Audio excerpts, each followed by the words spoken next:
எங்க பார்த்தாலும் போதைப் பொருள் விற்பனை, போதைப் பொருள் விற்பனை விற்காத இடமே இல்லை. கிராமத்திலிருந்து நகரம் வரை போதைப் பொருள் தங்கு தடை இல்லாம கிடைக்குது. திராவிட முன்னேற்ற கழகம் ஆட்சி பொறுப்பேற்று ஒரே ஆண்டில் போதைப் பொருள் விற்பனை தொடங்கிவிட்டது. உடனடியாக இந்த அரசனுடைய கவனத்திற்கு கொண்டு வந்தோம். சட்டமன்றத்திலையும் முதலமைச்சருடைய கவனத்திற்கு கொண்டு வந்தோம். ஊடகத்தின் வாயிலாக, பத்திரிகையின் வாயிலாக நாங்கள் வெளிப்படுத்தினோம். தமிழகத்தில் போதைப் பொருள் நடமாட்டம் அதிகரித்து விட்டது.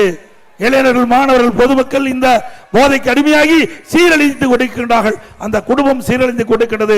அவர்களை காப்பாற்றுவதற்கு இரும்பு கரம் கொண்டு இந்த அரசு நடவடிக்கை எடுக்க வேண்டும். இந்த போதைப் பொருள் நடமாட்டத்தை தடுக்க வேண்டும் என்று பல முறை இந்த அரசாங்கத்துக்கு எச்சரிக்கை விட்டோம். ஆனால் இன்றைய முதலமைச்சர் அதையெல்லாம் கண்டுகொள்ளவில்லை. இதனால் இன்றைக்கு தமிழகம் பல்வேறு பிரச்சனை சந்தித்திருக்குது. எங்க பார்த்தாலும் கொலை, கொல்ல, திருட்டு, பாலியல் சீண்டல் நடக்காத நாளே இல்லை. இன்னைக்கு அந்த காலத்தில் பாத்தீங்கன்னா பத்திரிகையிலும் சரி, ஊடகத்திலும் சரி, தங்கம் என்ன விலை, வெள்ளி என்ன விலை, என்ன நிலவரம் குறிப்பிடுவாங்க. இப்போ கொலை நிலவரம் என்ன, அப்படித்தான் பத்திரிகையிலே ஊடகத்தில் வருகின்ற செய்தி.